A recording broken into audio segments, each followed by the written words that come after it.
va a tener lugar la segunda mesa redonda, cuyo título es Grandes empresas internacionalizadas. Los ponentes que nos acompañan son don Pedro Azagra, director de Desarrollo Corporativo del Grupo Iberdrola, don Josep Pont, consejero delegado de Borges, don Jérôme Sicart, manager para España e Italia de Mark Monitor Europe, don Ignacio Sierra, director general corporativo del Grupo Cortefiel, y moderará la mesa don Antonio Hernández, socio de Estrategia Energética Internacional de KPMG. Don Antonio, cuando quiera. Pues nada, muchas gracias. Lo único, querría saber exactamente, perdón, el tiempo con el que contamos, para que no se dispare.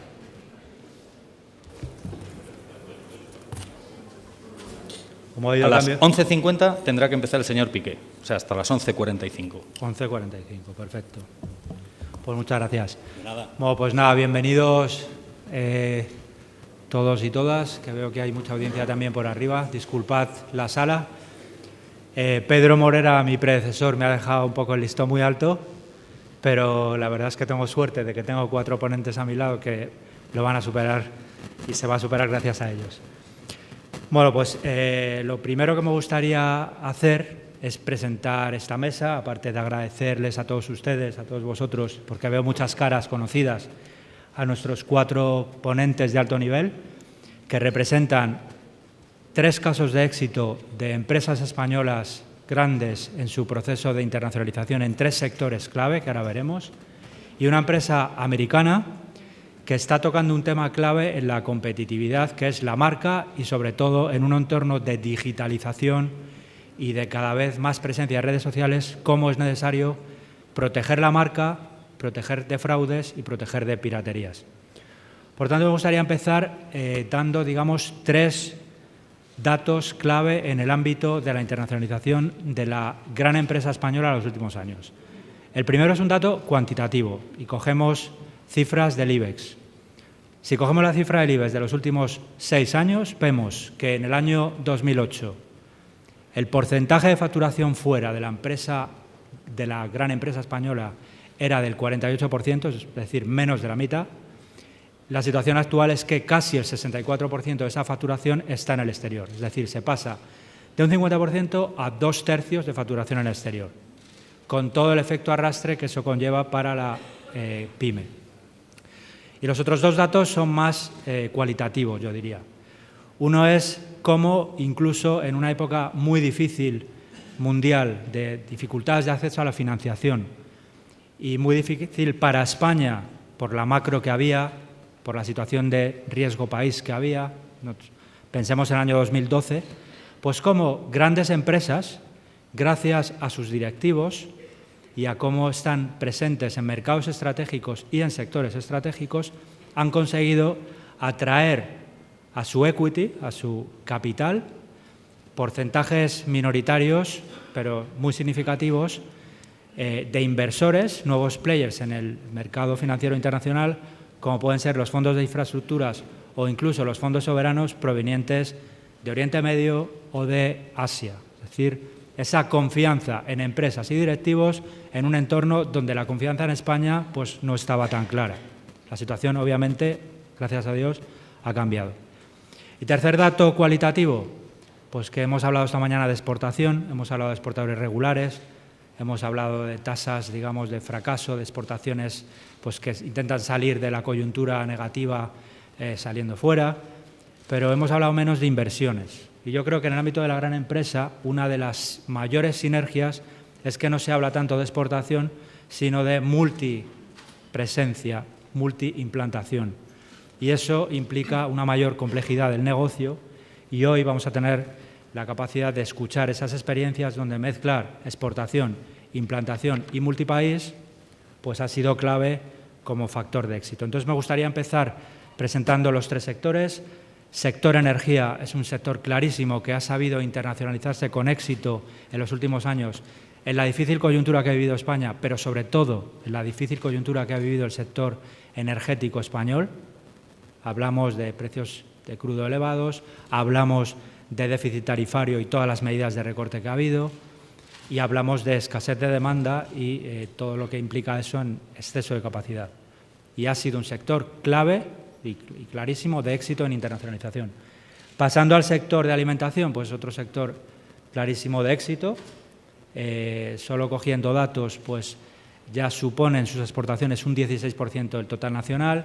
El crecimiento del primer trimestre de 2015 ha duplicado en exportaciones al de la media nacional. Y si cogemos un dato de un informe que acabamos de sacar en KPMG con FIAP de los retos del sector de alimentación y bebidas, nos dice que el 21% de los directivos del sector considera que la internacionalización es clave para su crecimiento futuro. Y pasando al sector pues ya más textil, de la moda y demás, también es otro ejemplo de éxito en la internacionalización, tanto en exportación como en multiimplantación, como ahora veremos, y también pues, es un sector que ya en exportaciones alcanza el 6% del total nacional y además en los últimos 10 años las exportaciones han crecido el 83%.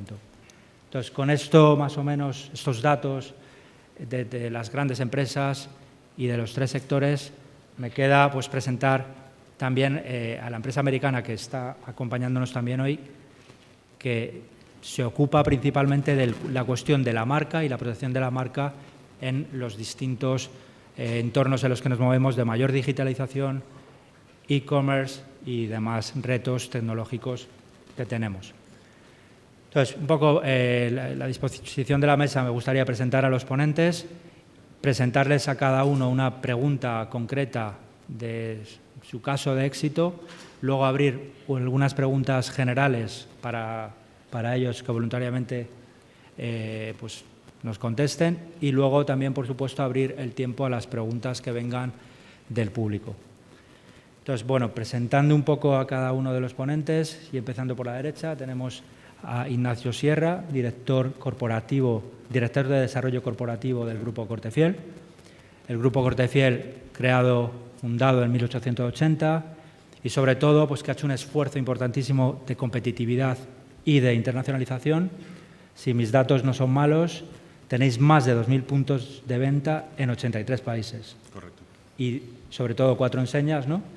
Cortefiel, Women's Secret, Pedro del Hierro y Springfield.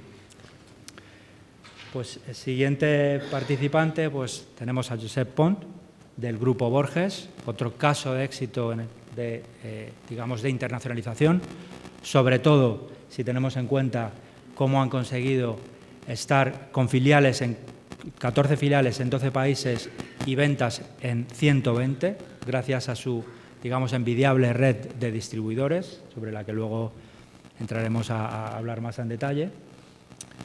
A mi izquierda tengo a Pedro Azagra, director corporativo de Iberdrola y miembro de su comité ejecutivo, y que nos podrá explicar cómo en estos últimos 10 años Iberdrola ha sido capaz de colocarse en el liderazgo mundial, no solo en el ámbito eólico, sino también en el ámbito energético y en el ámbito de capitalización bursátil.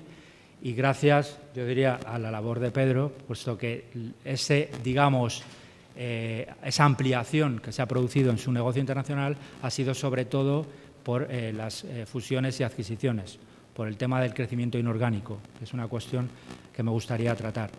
Y sobre todo, pues gracias a eso, Iberdrola hoy está súper presente en Estados Unidos, en Reino Unido, en México y Brasil. Y por último tendremos con nosotros a Jérôme Sicard, del Grupo Thomson Reuters, Market Monitors del Grupo Thomson Reuters, para comentarnos sobre las cuestiones de marca y protección de marca en los entornos que tenemos hoy alrededor de nosotros. Por tanto, si os parece, me gustaría empezar con algunas preguntas concretas para cada uno de los participantes.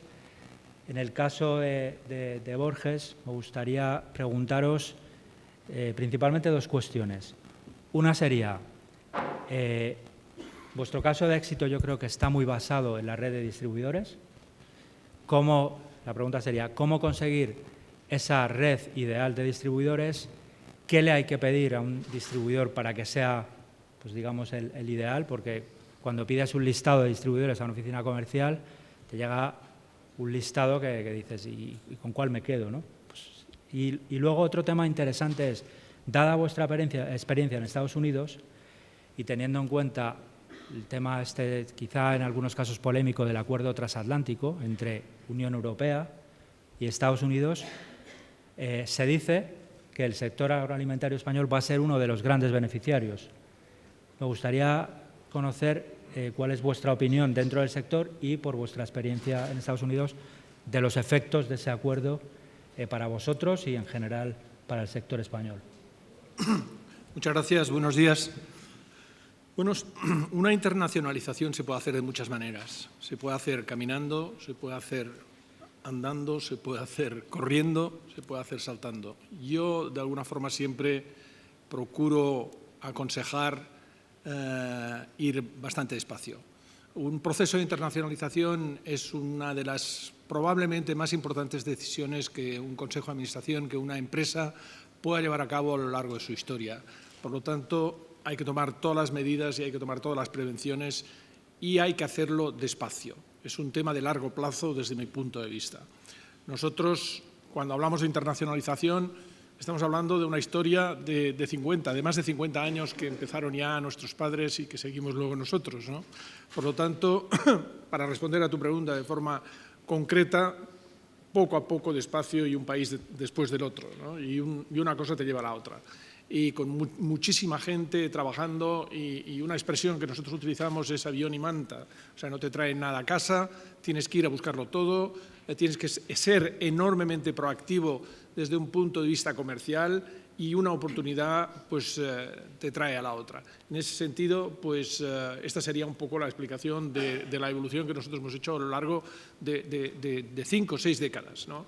No es una historia, no estamos en la internacionalización porque el mercado interior ha ido mal en los últimos años. No es esto. El mercado internacional es una apuesta de mucho más largo plazo, mucho más determinante, mucho más definitiva en todos los sentidos. Te lo tienes que creer, tienes que verdaderamente invertir, tienes que tener muchísima paciencia, tienes que aguantar, tienes que tener palos que aguanten la vela para que cuando venga el mal tiempo, que vendrá seguro en un proceso de internacionalización, puedas aguantar pensando siempre en el largo plazo y al final, de una manera o de otra, pues los resultados te los vas encontrando por el camino. Tanto mi consejo, mi recomendación es una maratón, no es una carrera de velocidad. Esto por un lado. Me preguntabas respecto al TTIP.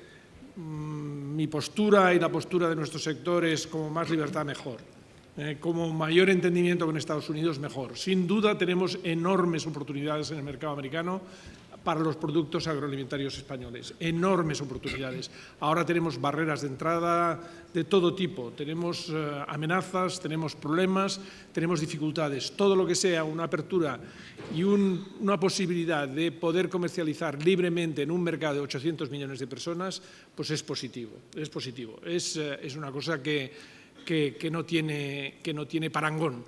Por lo tanto, nuestros lobbies, nuestros enfoques, nuestros planteamientos, nuestro pensamiento es a favor del TTIP, a pesar de las dificultades y a pesar también de las amenazas que existen, pero que nos tenemos que levantar y tenemos que ver más el largo plazo que no el corto plazo.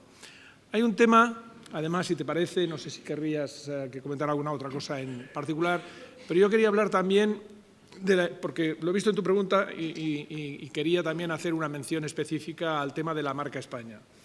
Yo creo que la marca España es un elemento y es un activo de tantísima envergadura que debemos tener todos una enorme sensibilidad respecto a este tema, ¿no? Y yo voy a explicar una anécdota en primera persona para dar a entender a lo que me refiero.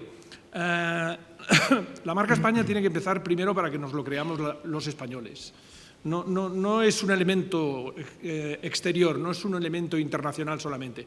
Los españoles, los 40 y pico millones de personas que vivimos en este país, nos tenemos que creer que tenemos un país que merece la pena. Nos tenemos que creer que tenemos un país que está preparado para ir a conquistar el mundo. Y esto es una realidad. Y miren, yo soy uno de los afectados este fin de semana de un descalabro monumental en el aeropuerto de Berlín. Un descalabro. Y no lo digo desde una perspectiva de una crítica hacia Alemania, que no lo es ni muchísimo menos, porque ya quisiera yo tener las marcas que tiene Alemania, ya quisiera yo tener el prestigio que tiene Alemania. Pero créanme, lo que a mí se me hace impensable es de que un desastre de la categoría que yo he vivido este fin de semana en Berlín con una desorganización absoluta, pueda suceder en España. No creo que pueda suceder una cosa así en España hoy. Por lo tanto, esto me da a pensar que realmente pues tenemos muchísima capacidad. Tenemos capacidad de gestión, tenemos capacidad de equipos, tenemos capacidad de organización. Que se muevan 50, 60, 70.000 personas en un fin de semana no tiene que bloquear el mundo, no tiene que bloquear. Y aquí en España esto no sucede. Eventos importantes los hay continuamente y fluyen de manera ordenada y fluyen de manera organizada sin ningún problema. Por lo tanto, creámonoslo de verdad los españoles, que tenemos un país que merece la pena, y a partir de aquí construyamos el mundo. Muchas gracias. Perfecto, muchas gracias.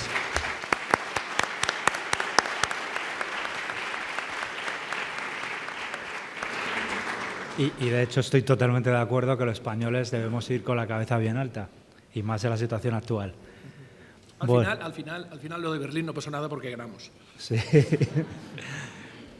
Bueno, pasando la palabra a Ignacio sobre el Grupo Cortefiel y su modelo de éxito en un entorno súper competitivo, si tenemos en cuenta pues, la competencia vía precio de Asia y sobre todo en el entorno que hemos vivido en los últimos años de euro súper fuerte, que nos afectaba directamente en vena, digamos, a nuestra competitividad exterior, ¿no? A nuestros tipos de cambio efectivos en términos reales. Entonces, en ese entorno me gustaría preguntarte un poco, la estrategia debe basarse, es un poco precio versus diferenciación de producto, calidad y rentabilidad. O sea, me gustaría saber cuál es tu opinión. Segunda cosa ligada es, todo eso está muy ligado a los recursos humanos disponibles, al capital humano y la calificación, digamos, la cualificación de los recursos humanos. Si piensas que en España tenemos suficiente, digamos, capacitación de recursos humanos que nos permita esas estrategias más de diferenciación de producto. Y, en tercer lugar, quizá un tema más sensible en tu sector, pero igual también es muy sensible en otros, como el energético y demás, es la responsabilidad social. ¿Cómo vives el tema en una etapa donde la sociedad, los ciudadanos, los clientes están cada vez más concienciados en la responsabilidad social corporativa? ¿Cómo valoras tú esta cuestión?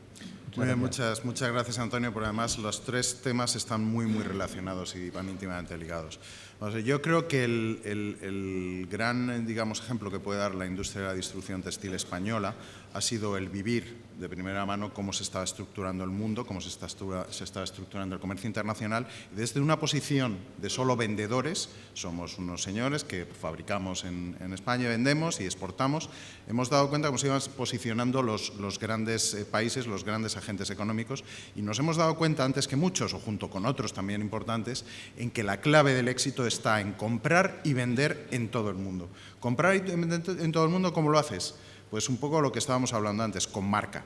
Marca no es solo tu nombre comercial valorable y registrado, marca es tu forma de hacer las cosas, marca puede ser tu origen, que te diferencia, marca es todo aquello que vayas donde vayas lo vas a llevar contigo y te va a distinguir con respecto a tu competencia. Nos dimos cuenta que para ser mejores teníamos que competir y teníamos que analizar cuáles eran las fuentes o los yacimientos de rentabilidad. Y lo mismo que cuando abres una tienda en la calle Serrano, a veces te cuesta subsidiarla, te cuesta rentabilizarla, pero tienes que tener tu tienda en Parque Sur, tienes que tener tu tienda en La Vaguada, tienes que tener tu tienda en un entorno donde la rentabilidad sea más fácil. Lo mismo con los países. Yo puedo tener mis líneas de fabricación más competitivas en algunos países y puedo tener aquello que considero la clave de mi diferenciación, la gama más alta, que a veces puede tener una rentabilidad más discutible o puede tener una rentabilidad más comprometida, pues a lo mejor en casa. Pero al final lo que estoy haciendo es conservar el mayor porcentaje posible de mi cadena de valor en el país de origen, en el país donde pago impuestos y en el país donde estoy gestionando, diseñando y dirigiendo todas mis operaciones. Lógicamente, esa forma de expandirse es una combinación. Primero, lo que muchos hemos hecho, ¿no? Una expansión directa en países cercanos, en países vecinos. Pues Portugal, realmente en los años 70, los años 80, fue un gran yacimiento de expansión y rentabilidad. Francia, por proximidad, también. Pero luego ha habido que hacer apuestas y en la medida que yo creo que todos los que nos hemos internacionalizado hemos ido conociendo el mundo, hemos visto incluso, y me voy al otro extremo, mercados donde por el telediario veíamos solo escombreras y donde llegabas y veías que sí, que habían bombardeado un barrio, pero que en el resto la gente seguía viviendo, comiendo, vistiendo, comprando y vendiendo, y donde a lo mejor por ir tú solo o por ir con pocos conseguías esos yacimientos de rentabilidad para soportarte no solo tus operaciones domésticas, sino tus operaciones en mercados más comprometidos.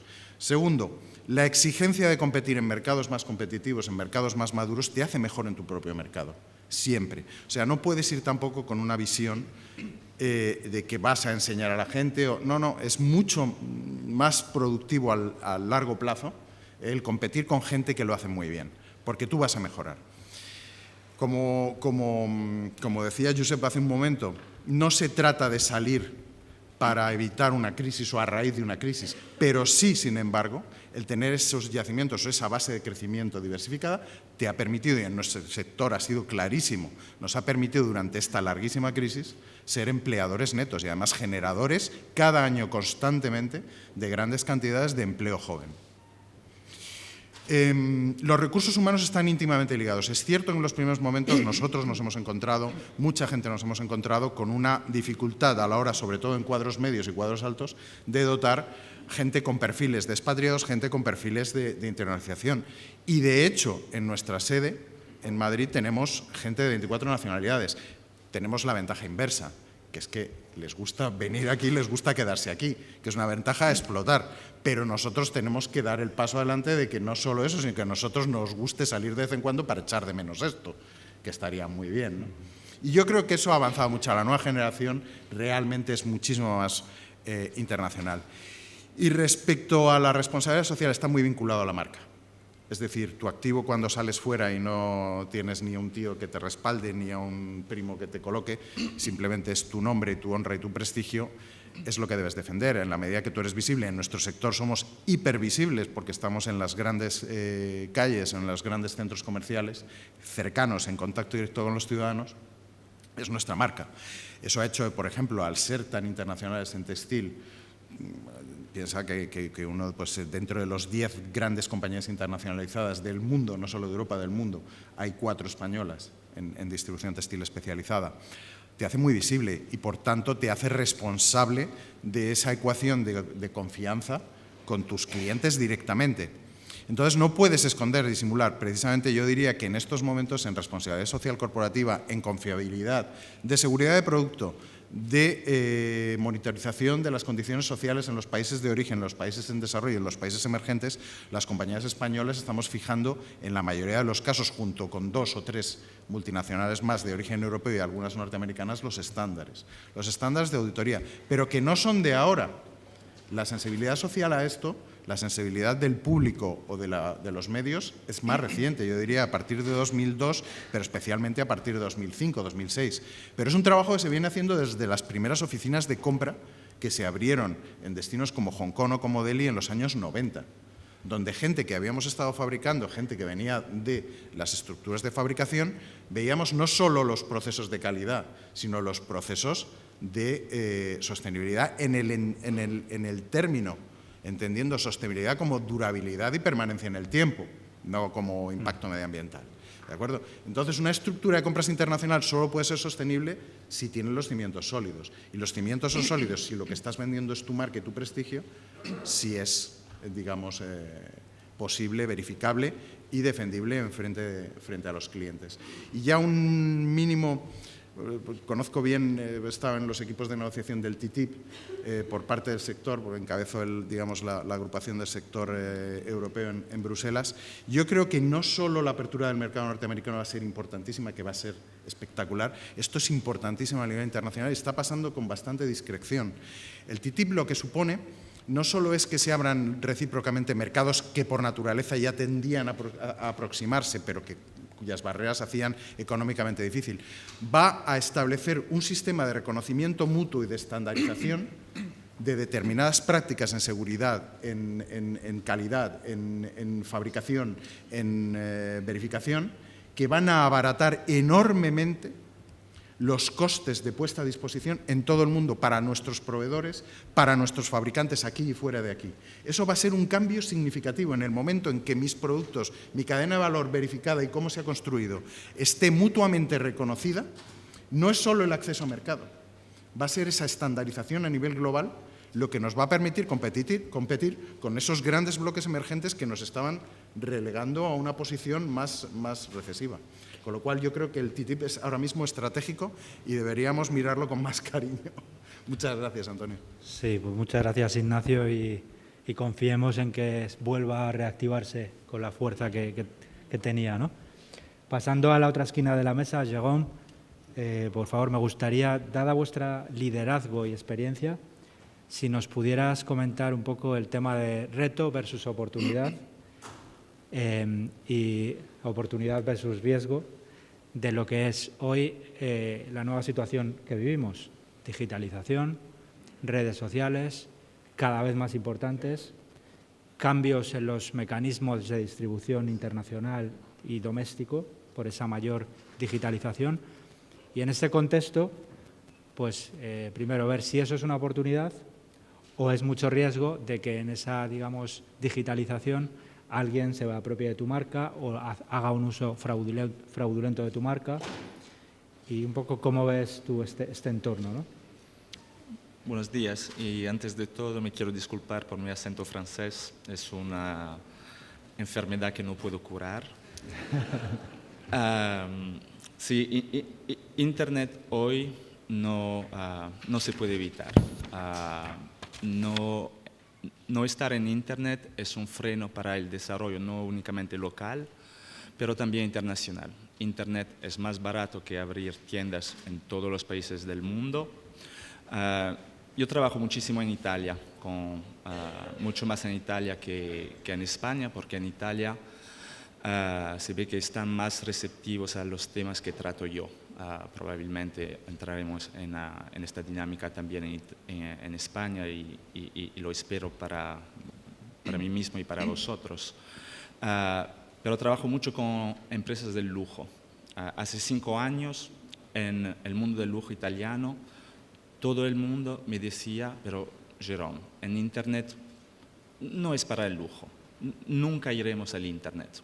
Hoy, todas las empresas de lujo tienen no solo un e-commerce, pero invierten muchísimo en este e-commerce, invierten en redes sociales, invierten en el desarrollo de aplicaciones para móviles. Tener en cuenta que el consumidor chino compra bolsas Gucci de 3.000–4.000 euros desde su móvil. Hay una oportunidad aquí y si no hubiese esta oportunidad, a lo mejor no la compraba. Hace 2 días el CEO de Versace dijo que su opinión era que la oportunidad ofrecida por el canal Internet era mayor de lo que ofrecía China como mercado.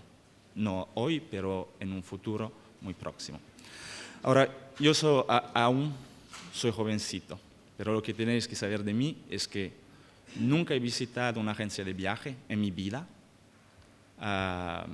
Mi banco es Barclays en Londres. No lo he visitado en más de 10 años, hago todo online. Y hoy, esta mañana, me olvidé que he dejado la calefacción encendida en Londres. No tenemos mismas temperaturas que aquí. Y la apagué desde mi móvil, desde mi hotel en España. Hago casi todo online. Mi experiencia comercial, mi interacción con las marcas que uso, cierto pasa por el mundo físico, porque a veces voy a tiendas, pero la mayor parte de las transacciones en mi vida ocurren online. Y creo que no podéis no dar al consumidor que quiera comprar online la oportunidad de hacerlo. El beneficio del online es que es un canal directo. Os permite estar en todo el mundo con una inversión que es relativamente baja, pero estar en todo el mundo sin abrir tiendas, sin pagar a gente en las tiendas. Y creo que esta idea de dar la oportunidad al consumidor de acceder o a vuestro canal distributivo en los varios países donde estáis o directamente o mediante un reseller, pero también darle la posibilidad de comprar vuestros productos online es muy importante y tenéis mucho que ganar. Y además de todo, Internet no es solo para vender. Hay que dar la oportunidad de comprar el producto, sí, pero es una oportunidad de comunicar y de desarrollar una relación que no se podría hacer en el mundo físico con el consumidor. Las redes sociales os permiten desarrollar una amistad, darle información sobre la marca, la historia de la marca, dónde estáis llevando la marca, dónde vais a abrir, dónde está la tienda física. Al final, hoy, que lo queramos o no, el consumidor se está moviendo hacia Internet. El año pasado se hablaba solo del nuevo iWatch, el año antes del iPad. Todo lo que se está hablando son cosas que llevan la experiencia comercial y la experiencia del consumidor hacia en online. Y para las empresas que no ofrecen esta oportunidad, creo que hay mucho que perder. Ahora, eso es la parte buena. Hay mucho que ganar y mucho dinero que se puede hacer en Internet. El problema es que las empresas suelen llegar a Internet un poco tarde, y es verdad también en España. Es decir, que hay un mundo paralelo en el universo Internet donde se venden productos falsos, mucho más de lo que podéis imaginar. Yo trabajo mucho aquí en España con empresas como Pronovias, Puig, Tous, que han apuntado ya desde muchos años en el desarrollo de su canal digital, porque veían que había una parte del mercado que hoy no tocaban. Y al gestionar esos proyectos se dieron cuenta que el canal online no lo tenían que desarrollar. El canal online ya existía. El problema es que en aquellos días el canal online estaba para su brand, estaba gestionado o por gente que vendía el brand pero en modo falsificado o no legítimo, o por sus distribuidores locales. Pero un distribuidor local en Francia que vende el producto Pronovias online, ¿qué valor está añadiendo? Porque si Pronovias puede estar en Francia con pronovias.fr vendiendo, al final la distribución añade menos valor de lo que añadía antes, porque ya las necesitan menos. El consumidor puede ir directamente a la tienda online. Y mi trabajo es el de limpiar Internet. Analizo los varios canales de Internet en China, en Corea, en Japón, para mirar dónde mis marcas, clientes, están vendidas, y lo que estoy notando es que en la mayor parte de esos canales de Internet se venden muchísimos falsos. Se abusa el brand, se divierten tráfico comercial y transacciones fuera del canal de la empresa. Y al final los que pierden son las empresas y el consumidor. Y hoy es una buena oportunidad de estar aquí para decir que en realidad en España la marca hoy se protege poco. Es verdad que se protege mucho en el canal físico, porque conocemos todos los conceptos de marca registrada y protección legal en el mundo físico. Pero en comparación, y tengo experiencia internacional de trabajar con muchísimas marcas internacionales, comparativamente en España la inversión en la protección y también el desarrollo del canal comercial, pero mirando solo a la protección de la marca, es relativamente baja. Y el problema de esto es que el día que se tome la decisión dentro de la empresa de empujar en modo muy agresivo hacia el online, descubriréis que ya estáis, pero no realmente vosotros. Y creo que es importante invertir ahora en esta limpieza para que al final el consumidor internacional os pueda encontrar. Muchas gracias, Jérôme. La verdad que el tema de la digitalización es una clarísima oportunidad. Empresas que solo por cambiar a una app, pues de repente suben sus ventas un 40%, pero eso implica la necesidad de tomar medidas de protección. Y por último, tenemos el gusto de contar con Pedro Azagra, que ha vivido por su cargo en la empresa, en el grupo Iberdrola, en primera persona, todo ese proceso exitoso y en muchos casos envidiable de internacionalización basada en crecimiento inorgánico, y cómo gracias a eso os habéis colocado de una forma que era compleja, porque son mercados complejos, en Reino Unido, en Estados Unidos, México y Brasil. Y la pregunta que me gustaría hacerte, Pedro, tú con tu gran experiencia de más de 10 años en este ámbito del M&A, es ¿hacia dónde va Iberdrola en los próximos años? Si es más consolidación de mercados versus nuevos mercados. Si piensas para otras empresas que quizá usan más el greenfield, ¿qué ventajas les puedes tú decir por tu experiencia que les puede representar ir a crecimiento inorgánico, verse a crecimiento orgánico? Y en general, una cosa que ha salido esta mañana es el efecto arrastre, ¿no? Que la gran empresa, al final, cuando está en otros mercados, lleva a otras pues, de menor tamaño y que son suministradores y demás. Son muchas preguntas, la verdad, pero me gustaría contar con tu sabia, digamos, experiencia. Muchas gracias. Pues, gracias, Tono. Buenos días a todos. En el caso nuestro de Iberdrola, yo creo que con lo que preguntas es sencillo empezar a contar un poco nuestra experiencia. Lo primero yo diría que hay que tener un sueño, hay que tener una ambición, hay que saber dónde quieres ir y en cada sector es distinto. Tenemos sectores en esta mesa completamente distintos al nuestro. En el caso mío de Iberdrola, cuando yo me incorporé, era muy sencillo, o nos comían o comíamos. Es decir, era un sector en consolidación, en aquella época empezaba a consolidarse, hace ya 15, 17 años, y por lo tanto o eras uno de los que consolidaba o era uno de los consolidados. Y desgraciadamente la vida es así. Si miramos un poco Iberdrola en aquel momento y hoy, pues esos 1.500 millones de EBITDA que teníamos en España, hoy no han cambiado mucho, siguen siendo los mismos, y los 6.000 millones adicionales que hemos conseguido traer encima de la mesa, pues son todas las operaciones que hemos hecho fuera de España de consolidación. ¿En qué países? Nosotros creemos que una empresa ya de un cierto tamaño necesita estar en países con masa crítica, donde podamos reinvertir anualmente esa generación de cash flow y tengamos grandes oportunidades de inversión. Nosotros no invertimos 50 millones, 30 millones, 100 millones, 200. Tenemos problemas para invertir 3.000, 4.000 millones al año. Eso no te lo dan muchos países, te lo dan unos pocos países. Cuando yo miro a Iberdrola, ¿y por qué Iberdrola? ¿Y por qué yo me incorporé a Iberdrola dejando la banca? Yo dije, hay una serie de empresas españolas, y estamos aquí unas cuantas de ellas, y algunos de los que vienen a continuación son el ejemplo también, que podemos ser un líder global. Y no lo éramos en aquel momento. Éramos el 23, el 24, el 21 a nivel mundial, hoy somos el tercero, el cuarto o el quinto, dependiendo en qué sector. Y si quitas los que son cuasi públicos, seríamos el número 1 o el número 2. Entonces, lo primero es, hay que conseguir que sobrevivan empresas españolas. A mí no me gusta la palabra internacionalización en mi sector. En el sector de Iberdrola, al final, en cada país somos locales. Y, por lo tanto, lo importante es ganar dinero y tener los mejores equipos y la mejor relación regulatoria en cada país. Cosa distinta de dónde está la holding. Creo que la compra de Endesa y otra serie de muchas compras que estamos viendo ahora mismo por parte de fondos, etcétera, etcétera, la importancia de la holding seguir siendo en España es clave.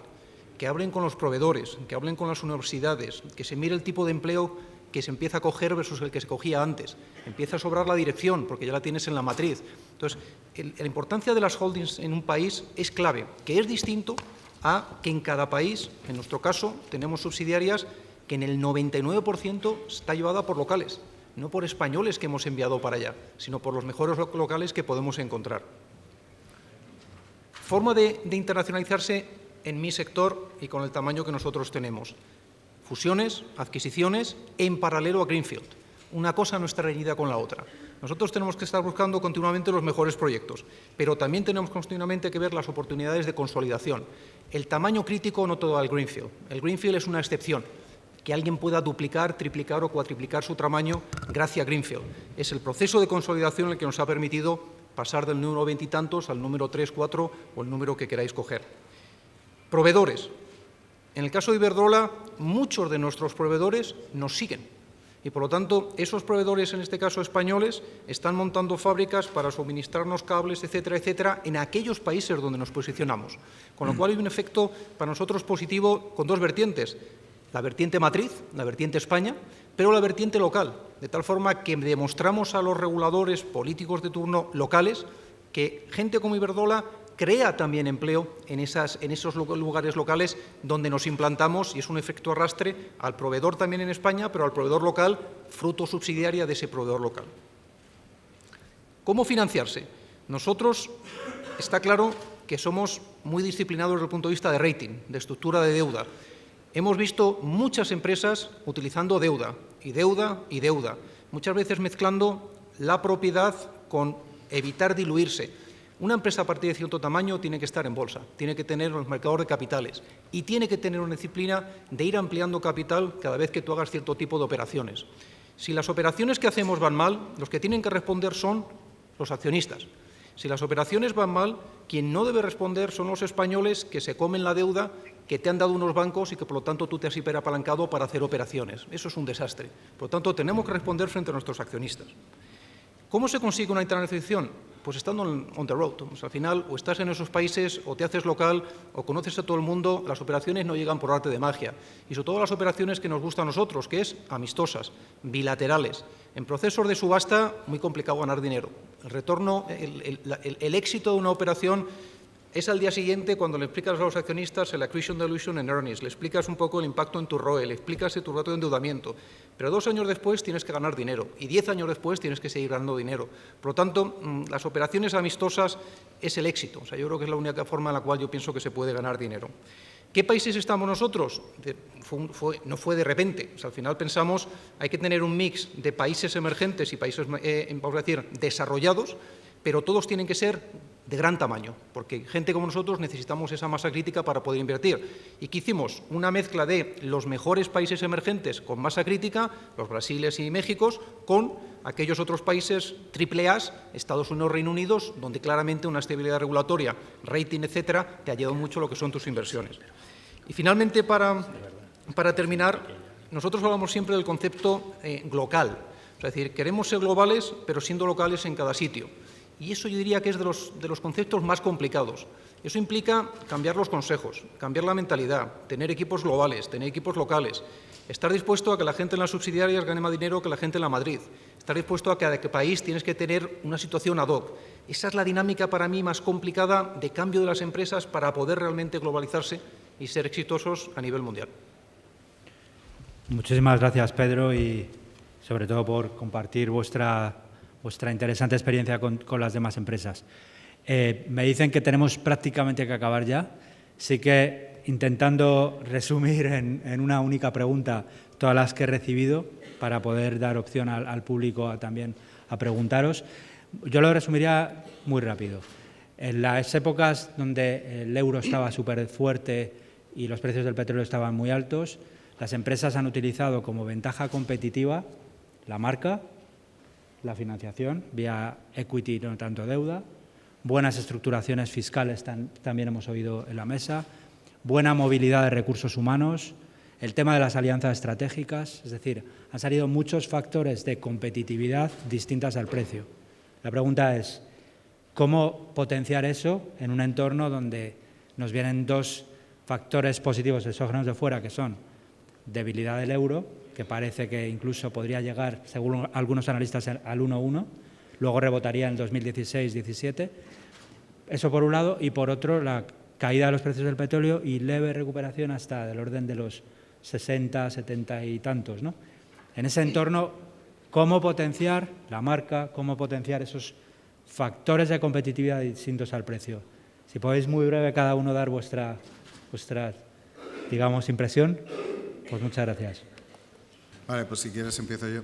Yo creo que es una gran oportunidad porque en todas aquellas empresas que se han internacionalizado hasta el punto de tener digamos, una estructura multinacional y sus filiales en todo el mundo, digamos, esos yacimientos a los que me refería antes de rentabilidad ahora apuntan hacia que podemos dar el salto. En el caso del textil yo creo que ahora mismo podemos dar el salto en, como decía antes, aquellas unidades de fabricación donde tenemos más el estado del arte, pues en calzado, en digamos, elementos de mayor valor añadido, van a ser más competitivos. O sea, que es el momento, como hizo la industria automovilística japonesa, de dar el siguiente salto. Si nosotros ya en textil, por ejemplo, hemos llenado las capitales del mundo de nuestras propuestas en el segmento medio y en el medio alto, es el momento a lo mejor de dar el salto al medio alto y al alto. ¿Por qué? Porque ahora mismo las fuentes digamos, de aprovisionamiento y las fuentes de conocimiento de productos y de selección de productos que antes eran más discutiblemente rentables, se vuelven más rentables.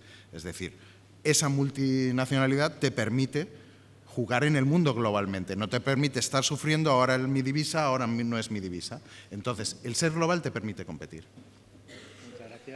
Ya he dicho antes que una internacionalización es una maratón y a lo largo de una maratón hay momentos para todo. Hay momentos buenos, hay momentos malos, hay momentos regulares. Pero lo importante es la meta, lo importante son los objetivos y ser conscientes de que de la misma manera que hay que saber pasar los malos momentos, hay que saber aprovechar los buenos momentos y las buenas coyunturas para cargar las pilas y llegar hasta el final, que por otra parte tampoco existe un final como tal en un proceso de internacionalización que se sabe cuándo empieza, cómo empieza, pero no cuándo acaba.